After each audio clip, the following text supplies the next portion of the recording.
Hi అండి, నమస్తే. Welcome back to my channel. నేను మహాలక్ష్మి. ఈరోజు కొత్త మంచి కారపొడితో అయితే వచ్చేసానండి. భలే ఉంటుంది. అది ఎవరైనా కూడా తింటే చాలా బాగుంటుందండి. మంచి రుచికరమైన ఈ వర్షాలకి భలే ఉంటుంది. కాకరకాయ కారపొడి ఎలా రెడీ చేయాలి ఏమిటి అనేది చూద్దామండి. చూసారా, తయారీ విధానం వచ్చేసి ఇక్కడైతే నేను పావు తక్కువ కేజీ, అంటే కేజీ కన్నా తక్కువ తీసుకున్నానండి. కేజీ కన్నా తక్కువ తీసుకుని నేనైతే కనుక ఇలాంటి కాయలు తీసుకున్నాను. మరీ పెద్దవి కాదు, అలా చిన్నవి కాదు. ఇలాగా చక్రాల్లాగా రౌండ్గా కట్ చేయాలండి. ఇలా రౌండ్గా చూసారు కదండి. కాకరకాయలు అనేది ఇలా చక్రాల్లాగా మీరు కట్ చేసుకున్నారంటే కనుక, చక్రాల్లాగా తరిగేసుకుంటే కనుక బాగా మనకి ఏగడానికి బేగా ఏగిపోతాయండి. ఎక్కువ ఆయిల్ లేకుండా మనకి తక్కువ ఆయిల్లో వేపేసుకోవచ్చు.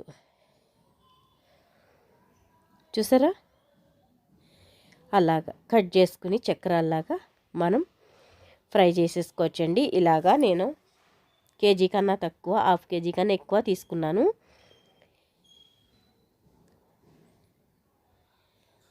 చూసారా, ఇలా చిన్నగా తరిగారంటే కనుక సరిపోతుంది.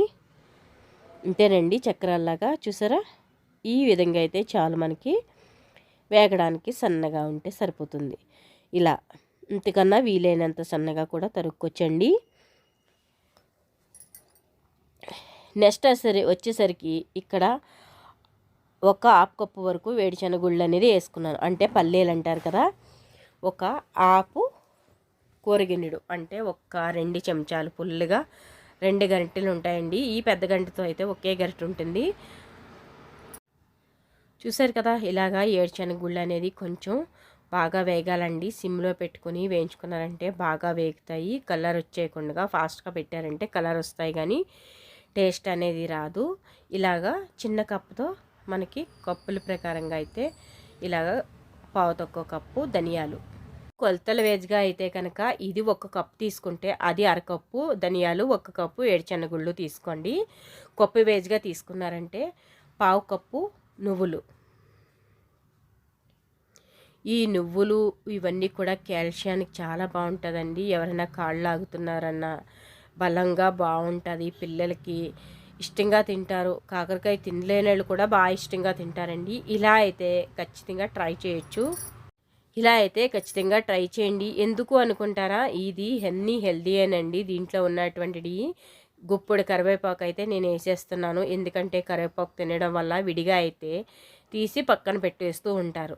నేచురల్గా ఎవరైనా కానీ, నార్మల్గా నేనే అవనండి, ఎవరైనా కూడా తీసి పక్కన పెట్టేస్తూ ఉంటారు. అలా పక్కన పెట్టుకుని ఇలాగా మనం కాకరకాయ కారపొడిలో కొంచెం ఎక్స్ట్రా వేసుకున్నారంటే కనుక దాంతోపాటే వేయించుకోవాలండి.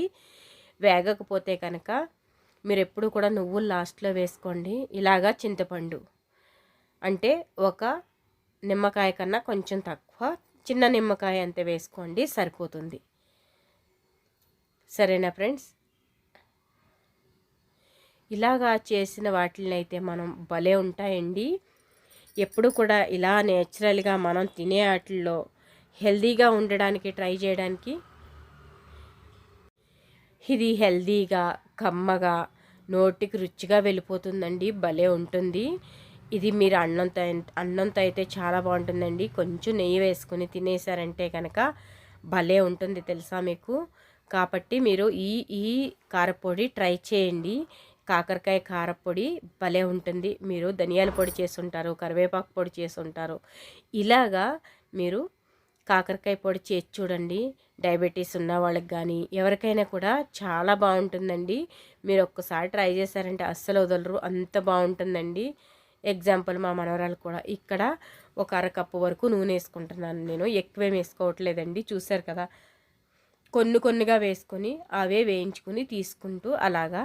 మీకైతే లెంతీ వీడియో అవుతుందని నేను ఎక్కువగా చూపించట్లేదు, కానీ కొంచెంగా వేసుకుంటూ నేను అలాగా ముక్కలు వేగాక తీసేస్తానండి. ఒకేసారి మీకు అంత చూపించాలంటే నేను ఎప్పుడు కూడా మీ గురించే ఆలోచిస్తానండి. ఎక్కువ లెంతీ ఉంటే ఏమనుకుంటారో అని ఆలోచించి చాలా చిన్నగా పెట్టడానికి ట్రై చేస్తాను.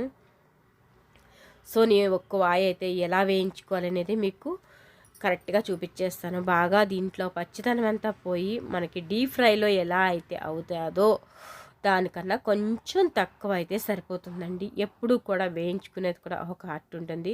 మీడియంలో పెట్టుకుని వేయించుకోవాలి. అలా అని ఫుల్గా పెడితే పచ్చి ఉండిపోతుంది. ఎప్పుడు కూడా అలా చేయకుండా వేగడానికి కొంచెం టైం ఇస్తే అవి ఎంచిక్కా ఎగిపోతాయండి. కాకరకాయ కారపొడి పిల్లలైనా పెద్దవాళ్ళైనా ఇష్టంగా తినేస్తూ ఉంటారు. ఇలా ఖచ్చితంగా ట్రై చేయండి. 1 మంత్ మీకు ఫ్రెష్గా ఉంటుంది. బయట పెట్టుకుని తినొచ్చు. చూసారా పచ్చదనం అంతా పోయింది. దీంట్లో ఉండే ఆ గ్రీన్నెస్ అనేది ఆయిల్లోకి వచ్చింది. గమనించారా అండి? ఆ ఆయిల్ మనకి వేస్ట్ ఏమీ కాదండి. దాంట్లోనే ఒక ఉల్లిపాయ ఒక టమాటా వేసి కూర కూడా వండేసుకోవచ్చు. ఆయిల్ మిగులుతుంది కదా, ఆ నూనెతో నాకైతే అరకప్పు నూనె వరకు మిగిలిపోయిందండి దీంట్లో. ఎందుకంటే ఇది మనం డీప్ ఫ్రై అంటాం కానీ ఏమీ నూనె లాగదండి. ఊరికే వేగుతాయి తప్పితే మనకేమీ ఆయిల్ అనేది పీర్చేయదు. మీకు ఆల్రెడీ తెలుస్తుంది, ఎందుకంటే కారపొడి కొట్టినప్పుడు ఇలాగా ఆయిల్లో మొత్తం గ్రీన్నెస్ అనేది దిగిపోయింది. కానీ మీరు వేస్ట్ అయిపోయింది, దీంట్లో దిగిపోయింది, ఆ చేదు అనేది దిగిపోతే ఏం బాగుంటుంది అని అస్సలు ఆలోచన వద్దండి. ఇది మనం నెక్స్ట్ బ్యాచ్ కూడా వేసుకునేటప్పటికి ఆయిల్ అనేది ఖాళీ అయిపోతుంది. కొంచెం మిగిలితే కనుక మీరు 4 ముక్కలు వేసుకొని మీరు కూర చేసుకొని ఇంకోటి ఉంటే ఇంకో కూర చేసుకుంటే సరిపోతుంది. దీంట్లో చేదేమీ ఉండదండి. ఆయిల్లో కూడా ఈ ముక్కని ఇలా పట్టుకుంటే ఇరగాలండి, పట్టుపట్లాడాలి. ఆ విధంగా వేయించుకుంటే సరిపోతుంది. ఎక్కడన్నా పచ్చదనం ఉంటే గమ్ముని కారపొడి అనేది పాడైపోయే అవకాశం ఉంటుందండి. ఎందుకంటే బయటే పెట్టుకున్నారంటే కమ్మగా ఉంటుంది. ఫ్రిడ్జ్లో పెడితే ఎంతైనా కొంచెం తేడా వస్తుంది కదండి. సో నేను అలా ఆలోచించాను. చూసారా ఎలా గ్రీన్గా ఉందో.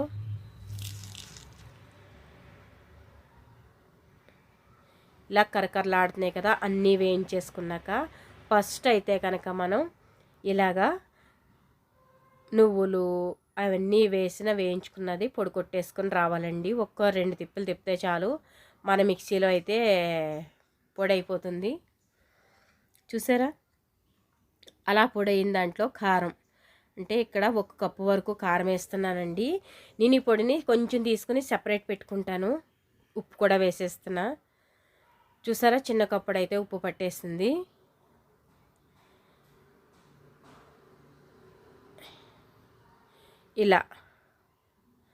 ఇలాగా మిక్సీ కొట్టుకొచ్చేసాక ఈ విధంగా ఉంది. నేనైతే ఇప్పుడు పొడి ఎత్తి పెట్టేసుకుంటానండి. ఎప్పుడైనా కూరలో వేసుకోవడానికి కొంచెం వెల్లుల్లిపాయ వేసి కొట్టేశాక నేను కొంచెం పొడి ఎత్తి పెట్టేసుకుంటాను. ఎందుకనంటే ఇది ఎప్పుడైనా దోశల్లోకి ఇవి చాలా బాగుంటుందండి. మా మనవరాలకైతే ఫేవరెట్ అంటే ఫేవరెట్.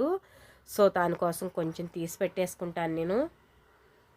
చూసారా ఇలా తీసి పెట్టేసుకున్నాను. తర్వాత నేను కాకరకాయ ముక్కలన్నీ వేసేసి మిక్సీ కొట్టేస్తాను. అంటే ఒక్క తిప్పు తిప్పుతానండి, మరీ ఏమీ గట్టిగా ఏమీ పొడిలాగా చేసాను.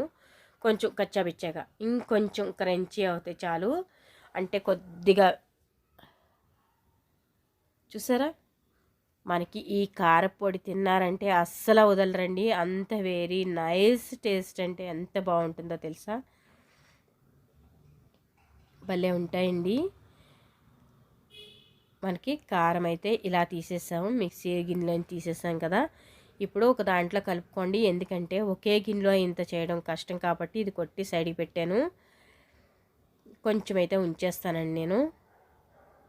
చూసారా ఉంచేసాను. ఈ కాకరకాయ కూడా మిక్సీ కొట్టుకున్నది ఉంది కదా మనకి, ఇది కూడా కలిపేసామంటే మనకి కారపొడి కాకరకాయ కారపొడి రెడీ అయిపోతుందండి. భలే ఉంటుంది నిజంగానండి. ఒక్కసారి ట్రై చేశారంటే వదలరు, అంత బాగుంటుందండి. ఖచ్చితంగా ట్రై చేశాక ఈ కాకరకాయ కారపొడి ఎలా వచ్చింది ఏంటి అనేది కామెంట్ చేస్తారు కదా. కామెంట్ చేయడం అస్సలు మర్చిపోవద్దు ఫ్రెండ్స్. ఈ కాకరకాయ పొడి అయితే నాకు ఫేవరెట్, భలే నచ్చింది.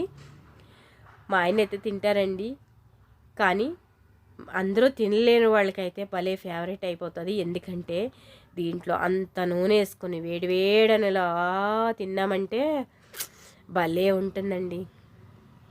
మనకి కారపొడులు అంటేనే చాలా ఇష్టం. దాంట్లో ఇంకా కాకరకాయ పొడి వేసామంటే ఇంకెలా ఉంటుందండి. నువ్వులు వేసాము, కాల్షియం ఉంటుంది, మనకి పోషకాలన్నీ ఇట్లా ఉన్నాయండి. చేదు అన్నీ మనకి ఎలా అంటే చెప్పలేనండి, అంత టేస్ట్ ఉంటుంది. కానీ అన్నీ చూసారు కదా, మనకి ఇలా చేసేటప్పుడు ఎప్పుడూ కూడా మంచి కమ్మగా అన్నం వండుకొని, వేడివేడి అన్నం వండుకొని, దాంట్లో అంత నూనె కానీ నెయ్యి చుక్క కానీ వేసుకొని వేడి వేడి అన్నంలో తింటే ఉంటుందండి. అబ్బాబాబాబా ఎంత బాగుంటుందో, అస్సలు తిన్నారంటే అస్సలు వదలరు. ఇది మాత్రం కన్ఫర్మ్ చెప్తున్నానండి. టేస్ట్ అయితే అద్దరిపోయే లెవెల్లో ఉంటుంది. ఒక్కసారి ట్రై చేయండి. ట్రై చేశాక మీ ఫీడ్బ్యాక్ని మాకు ఇవ్వడం అస్సలు మర్చిపోవద్దు ఫ్రెండ్స్. కామెంట్ సెక్షన్లో కామెంట్ చేయండి, ఎలా వచ్చింది, నేను చేసిన రెసిపీ బాగుందా బాగలేదా, ఎలా ఉంది, మీరు చేసాక ఎలా వచ్చింది ఈ రెసిపీ.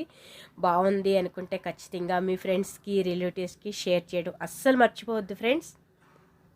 ఎందుకు అంటే కనుక ఈ రెసిపీ అంటే నాకు చాలా ఇష్టం, మీరు ఇష్టపడతారని నేను అనుకుంటున్నాను. అందుకోసమే ఎప్పుడు కూడా మన రెసిపీ నచ్చినట్లయితే ఒక 4గురికి రిఫర్ చేయండి. అంటే ఇది బాగుంది, మీరు ట్రై చేశాక మీ ఫ్రెండ్స్కి రిలేటివ్స్కి షేర్ చేయడం అస్సలు మర్చిపోవద్దు ఫ్రెండ్స్. నాకైతే ఫేవరెట్ అని చెప్పాను కదా, నిజంగానే favourite. Like and share. Thank you so much. మన వీడియో చూస్తున్న ప్రజలందరికీ థ్యాంక్ యూ సో మచ్.